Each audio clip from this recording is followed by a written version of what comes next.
Today I'm going to share with you 3 ways to make comb honey. One way is real simple, real easy, takes no time at all, and you probably have everything you need already in your hive to get started. Hey everybody, David Burns with you today. Thanks so much for watching my beekeeping channel.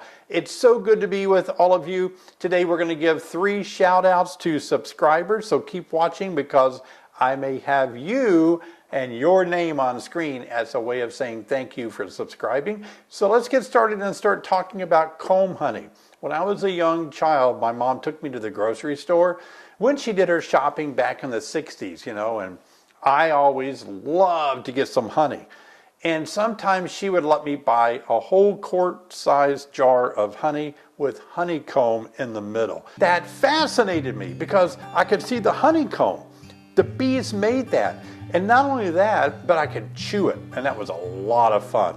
Comb honey is indeed a lot of fun. And making it can be really simple, really easy. Comb honey makes a good product to sell in addition to your liquid honey in jars.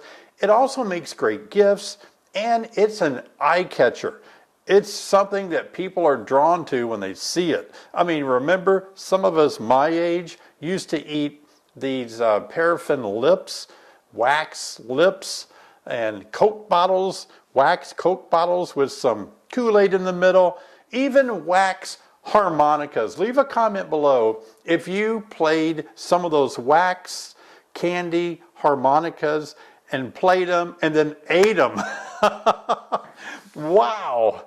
Oh my gosh, that is so real. For those of you that have no idea what I'm talking about, we actually did that. Well, comb honey is a little more fun because it's natural, bees make it, and even some people swallow the wax. It's just more roughage, I guess.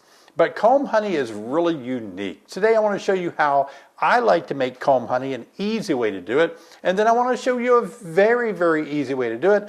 Then I'm going to show you the third way, which is how a lot of people do it with what's known as Ross rounds. Hey, before we get really jumping into things, maybe you have a lot of questions about beekeeping. I understand that. Maybe you're within 5 years. Maybe you've only kept bees under 5 years, or maybe you're a new beekeeper and you're going to be starting this spring and your mind is just rolling around with all of these questions. I get a lot of questions on YouTube here on the comments, and I can tell that many of you have not taken a class. Please, I beg you, take a class. Do not get all your education in beekeeping here on YouTube. I don't think you should. I think you should get a solid foundation by taking a basic beekeeping course. And there are many of them online. Some of them are local to you. Please take a class. I don't want you to fail as a beekeeper. You have a greater chance of succeeding once you take a class. Now let's jump right into comb honey. And let's jump into an easy way first, because I don't want to scare you off with the more complicated ways of making comb honey.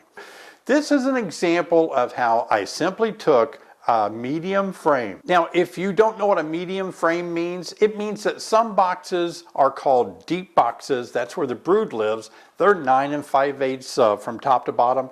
And then you have your medium super, also known as an Illinois super and a honey super.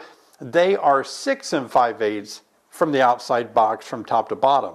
So the medium super frame is right at about 6 inches. So when you take a medium frame and you put it in a deep box, it just mathematically figures out the bees are going to add an additional 3 inches to the bottom of it. And if you time it just right and place that on the outside edges of your brood nest area, the bees will actually draw more comb to the bottom of that smaller frame, and they'll fill it up with honey. When they do that, as you can see in the image here, you're going to have about 3 inches of comb honey on the bottom of that honey frame. Now, the reason that won't work in your honey super that's made for that size frame, there's no room for the bees to add that extra piece on the bottom. It's only when you put it in a deeper box and there's space there. But let me ring a bell and give you a warning. Ring a bell, somebody. Yeah, you don't want to do this on all the frames, because if you do, the bees could build crossways. They could connect all those shorter frames in a deep box the wrong direction and lock them all together. So do every other frame if you're going to do a bunch of it. Oh boy, it's getting flimsy. All right, good. I'll wash my jar off. My hands are sticky.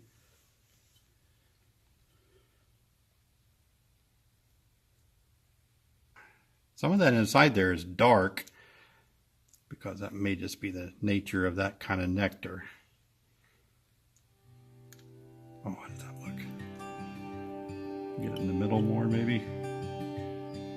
All right, now we're going to bring it over here and put honey in it.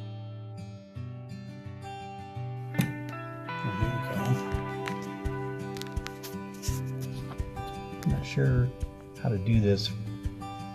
Like, just let it flow on both sides so it kind of just spins it in the middle, maybe. Oh yeah, this is working good. Oh, that's good.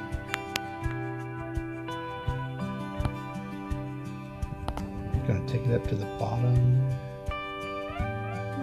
There's good. And then I'm gonna clean it up.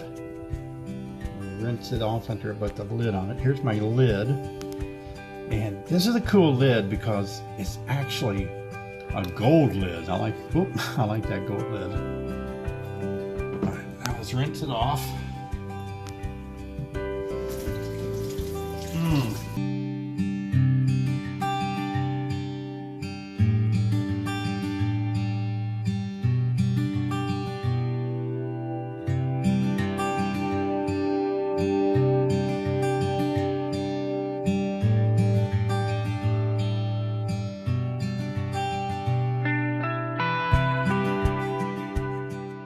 Let me show you another way that I actually have a lot of fun making comb honey because it fits right into some containers perfectly that we buy. I made this frame myself by just taking the foundation out of a regular comb. And then I've placed these little pieces of, actually these are pieces I routed out of my router. And they're just little side pieces off of a frame that I made, and I stuck them in the center, kind of spaced it out evenly where I'd have 3 sections, and look how nicely they make comb honey. There's no foundation in there. The bees made their own foundation, and so this is a cool way that you can just cut this out and enjoy it, and it's kind of cool looking, isn't it? Really easy to make. They did a really good job. Now you can take a knife and cut along the edges of it without breaking open any cells and put it into a plastic container dry. Now a third way that I want to show you that many people have long since made comb honey is what's known as a Ross round. These are various kind of shapes and sizes. I think they've been wood, now they're plastic.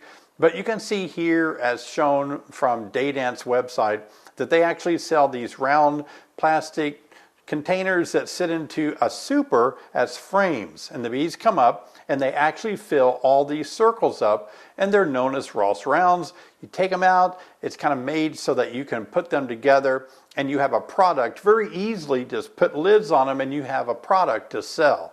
And now, some people oftentimes say that they've had troubles getting the bees to add comb up there and put the necessary, honey up there for these Ross rounds. But that's all dependent upon your ability to place your hives in an area where there's a lot of nectar sources coming in, and your bees are going to be really gun-ho in making a lot of wax and putting a lot of nectar up there. Put bees in a desert where there's no flowers, yeah, they're not going to fill these out. So it's not a product problem, it's just the location of your hive problem if you're not getting enough nectar for them to build this wax and put the honey in these Ross rounds. Otherwise, I think they work really well. And for watching the video this long, you get a bonus tip. Number 4 bonus way of making comb honey is this. Now these are 10 frames, medium frames, and as I said earlier, you can tell they're medium, about 6 inches. This is a 6 5/8 Illinois Super. This is plastic foundation on a nice wooden frame. And if you want to make comb honey, one of the ways I've done it very successfully is to simply take a frame like this and then remove what we call pop out the foundation by just pushing it. And it's tight, you really got to kind of muscle it out, but you can push it out of the grooves like that. And now you have this empty frame that you can put back in. And when you do, the bees will add their own comb here. And then you can slice it once it's capped over beautifully. You can slice it the thickness that you want, how wide you want, how narrow, little strips. But again, when you do this, be careful. You can't do all these frames that way. Or the bees may build their comb this way in the openings of each frame, and then you can't pull one frame out. So the best you're going to be able to do is every other one. If you keep this frame with the foundation in it, then the next one you can take the foundation out, keep the foundation in it, out, in, out. And that way, when they reach a frame like this, they are forced to build it in the frame because on both sides there's foundation.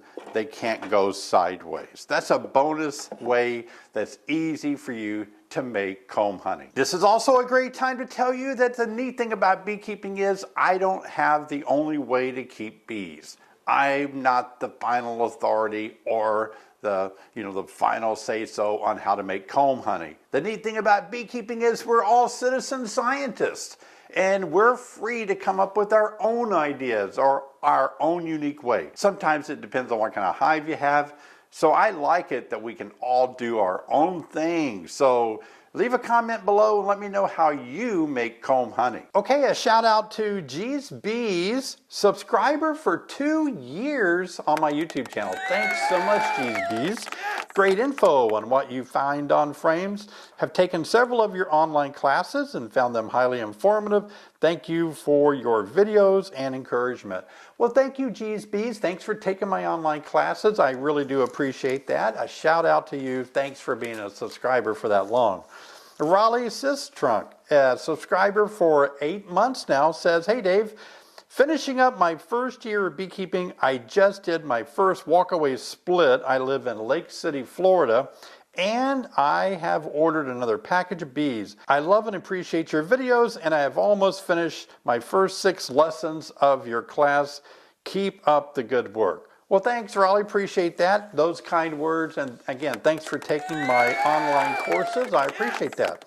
This is from InCut55, 4 months of subscriber. Says, very good info for a first-time backyard beekeeper for this coming season. Keep up the good work. Awesome job. All right. Sounds like a new beginner there starting up for the first season. If you want to be featured in a shout-out and a thank you for being a subscriber, gotta subscribe. Now, whether you're new to beekeeping or you've been beekeeping for less than 5 years, you probably still have things that you need to learn and some things you're not too familiar with when you get into a hive and start looking around. I've got a great video that's going to show you all the things you need to do when you do a hive inspection, how to identify things in the hive. I know you're worried about it. Watch this video, get some training from me. This video right here will help you identify things in the hive, know what they are, know how to react to them. I'll see you next time.